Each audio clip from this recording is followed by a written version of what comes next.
It's Thursday, September 18th, and it is time for a Q&A. Some excellent questions today.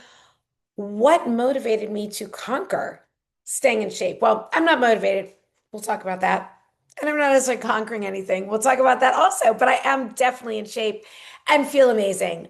What is my opinion on alcohol consumption?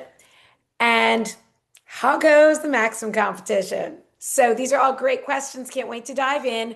Reminder that I have so many resources right here for you. So I'm going to drop some links um, in the caption as far as checking out my books. I have a journal on Amazon. You can purchase my cookbooks, my LTK shop where you can shop my sexy, affordable fashion like this adorable workout wear. Look what I've on today.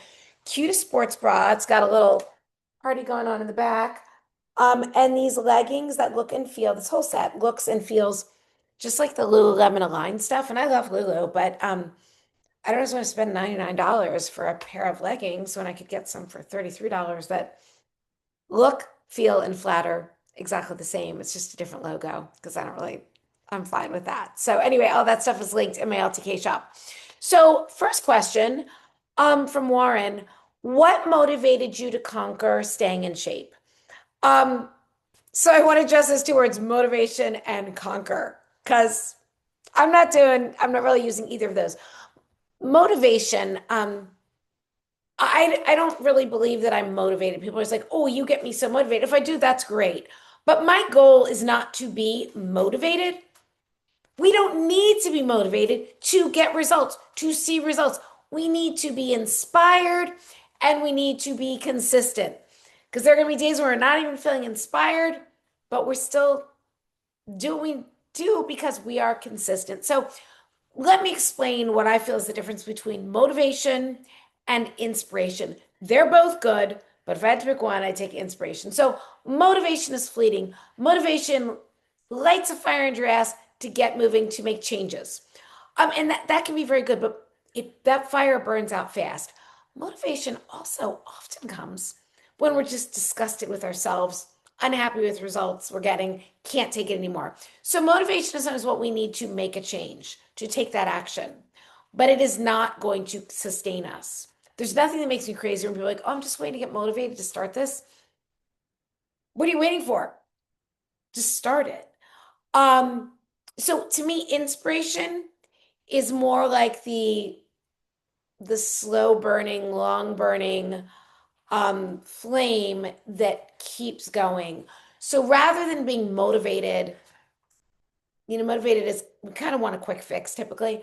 I am inspired. I am inspired by the person I'm becoming. I'm inspired by the life I'm creating. And quite frankly, I'm just inspired by the people I'm inspiring. So I have a long range goal. I have a vision of what I want my life to be. And short term, because if we're always looking at what's 5 years down the road, which I don't really know what's 5 years down the road, but I have a vision. I'm looking to always elevate myself, my life, my body, my brain, my business, my environment, all of my relationships, what I'm putting out into the world. I'm looking to always be elevating that. Not out of a competitive be better than everyone else, be the best version of myself. So that's what inspires me. And it's not about conquering staying in shape. It's about staying consistent, and then it feels so good to feel so good, and then you just want to keep doing more. And I do believe anytime there's thing we're passionate about and we want more of, it's great. But when it starts with our health and our fitness and our wellness, that is going to radiate out into everything that we do. So it is so much easier to show up for others when I'm filling myself up first. I have more stamina to get all kinds of things done because I'm in good shape physically, mentally, emotionally, and spiritually. So, like, I'm not conquering anything. I am always becoming the best version of myself and really asking myself every day with the choices that I make, Is this supporting my next level? Is this supporting the woman I'm becoming? Is this supporting the life I'm creating? And this isn't, I'm not talking about restriction. I'm going to give you an example, um, especially because my next question has to do with alcohol consumption. So and we'll talk about my take on that and what I've done in the past, what I'm currently doing. But, um, when I ask myself, does this support my next level? Does it support the best version of me? Um, let's apply that to a drink, to a cocktail. Most days, I'm going to say no. Like, this isn't supporting the best version of me. I am focused on creating, doing all the things, optimizing my sleep, my energy, my health, all of those things. So I don't have a drink every day because ultimately that would not support the best version of me. But having a celebratory glass of Prosecco when I've accomplished something that feels amazing, or because I'm on a boat in the off of the Amalfi Coast, absolutely. That is to me supporting the person I'm becoming. That's a memorable occasion. So, at times, most days, for me to get up early, because I love that, is supporting the best version of me. But there are times where I may intentionally decide the night before to not set an alarm, to allow myself to sleep in because I feel that that's what my body needs and that's supporting the best version of me. So it's not about restriction or being rigid, but it's about making intentional choices throughout your day. So let's go to the next question. I think this is Howard, I'm not sure. What is your opinion on alcohol consumption? Um, all in all, it's not supporting our health or weight loss. Alcohol is a toxin. So it's alcohol is not generally the best choice. And I enjoy the taste of alcohol, really all kinds of alcohol, most kinds. I am one of those people that I like the taste of alcohol. Not everybody does. And I do consume alcohol with intention because I like it. So, alcohol is our bodies are always going to process. So, from a biological basis, our bodies are always going to process alcohol first. So, it will interfere with fat burning. So, it's not just the calorie count. Our body's going to go to that first, get rid of that first, which means the other things you're consuming are more likely to be stored as fat. Also, there's just a lot of calories in some forms of alcohol. So let's start with wine. An 8-ounce pour of wine is around at least 200 calories.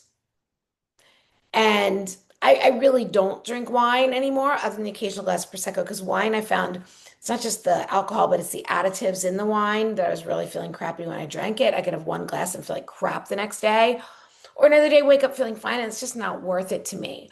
But also the calories add up very quickly. And I just see with women, there's this mommy wine culture that is just so easy. Like pour a glass of wine, it becomes kind of this glamorous thing, and you're always topping it off. And not only are you getting all those extra calories that you don't need and that your body needs to process first, but it's also leading to poor choices, poor decisions, not just life decisions, but food decisions, things like that. Feeling more tired in the morning. It's a depressant, so it's going to make you sleepy, but it also typically leads to waking up in the night. So my opinion, alcohol consumption, if you want to cut it out entirely, that's amazing. And for some people, that's the only choice. Um, I've never been a big drinker, but I do enjoy it. I do absolutely enjoy alcohol. And I'd say I drank more this summer than I have in a long time, but it was definitely done with intention and a lot of self-awareness. Um, so what I know people that have successfully lost a lot of weight. I have a friend that lost, she's a lot younger, but lost close to 100 pounds and didn't give up her weekend cocktails, but limited them to the weekends, limited them to things like vodka soda. I call that my cover girl cocktail. Things that were like not a lot of calories, didn't have all the added sugars and things like that in the mixers, and did so with intention, was able to lose weight, and not give up that weekend cocktail. So I would just say my opinion is If you choose to cut it out entirely, that's amazing. If you do choose to drink, have a lot of self-awareness, stay hydrated.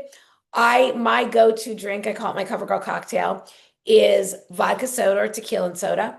And then sometimes like with if I do tequila soda, it's just a lot of fresh lime. If you do vodka soda, lime, and I'll ask for the tiniest splash of cranberry just to make it pink, makes it like pretty. Feels very intentional to me, but it's super low in calories. And it's just not going to have all the sugar and the mixers that are going to make you feel like crap. So, and I will tell you that I cut out alcohol entirely for 9 months from fall of 2023 to summer of 2024. I was noticing that it was affecting my emotions. I was noticing that I was relying on it, maybe drinking a little more than I felt was a good idea. And there were no horrible consequences. It was just a feeling that I had that it was like, let's give this a break. So I decided when you decide, the roots of the word decide literally means to cut off. So I decided that I was not going to consume alcohol for the rest of 2023. And I did just that. And I ended up carrying over far into the rest of the rest of the year. And ultimately made a decision to begin consuming alcohol with great intention. And that's the way I've been handling it ever since. But for me, it was really great to take that break to kind of sever all ties. And then, because of that, I became aware that I just don't want to drink wine. I just don't want to drink wine. It doesn't make me feel good. If I, you know what, it's so occasional. Again, it'll usually be Prosecco. I do like some bubbles. I like to celebrate a little bit, but done with great intention. So that's my opinion on alcohol consumption. Thank you for asking. And again, this is my opinion. I'm not telling you what to do or what not to do. And then Greg asked, how goes the Maxim competition? And I will say, as I've said from day one, when I entered in 2020, the first time, I've already won. I won the first time I entered when I was 53 years old, and I entered a cover model competition where the first rule was must be at least 18. I won when I had that confidence. I won when I stepped out of my comfort zone. I won every time I executed faster, thought bigger, did the bigger, bolder thing that was maybe outside of my comfort zone. I won every single time. I won as I started inspiring other people to step outside of their comfort zone. I won as I started saying things like, it's time to tell a new story about aging and just blowing that up. So I have already won, but here's where things stand. And here's where things stand right now. I've had the interview. The interview was incredible. So out of over 50,000 women that entered, they interviewed a very small handful, a few dozen for the cover. And we are waiting for the announcement. I feel so good. I mean, I'm not just sitting here waiting. I am continuing to show up as Maxim cover girl because it's mine. It's already mine. So I literally, from the first time I entered, started asking like, what would Maxim cover girl do? Like I created this alter ego for myself that is now who I am. It's how I show up in life. So out of the women that were interviewed, one will be the Maxim cover girl, and at least three will appear in the magazine. And, I'm the wild card. I'm the 59-year-old. I was 58 when I did the interview, but I'm 59 now. Here's what I know about the interview. Here's what I feel so good about. First of all, I love interviews. I love people. I love the energy. I'm so confident in how I present myself. There was nothing to be nervous about. I was excited, but not nervous because I'm showing up as myself. I can't get that wrong. Somebody asked me were there trick questions. It's like, no, like they're not like, no, we're not in high school. But here's what I feel so good about the interview. Yes, I showed up myself as myself. Yes, I shared with Maxim what an amazing opportunity this is for me and what I'm so excited about. And I also shared what an amazing opportunity is for Maxim to have me on the cover. Because it is indeed time to tell a new story about aging. This is a trend that is growing, that is exploding. And when I am on the cover of Maxim, I'm bringing a whole new energy. I'm bringing a whole new audience. So that's where things stand with the Maxim competition. I have an alarm going off my phone. It's always perfect timing because we have come to the end of this. So remember so many links in my caption here for you, and I'll see you tomorrow.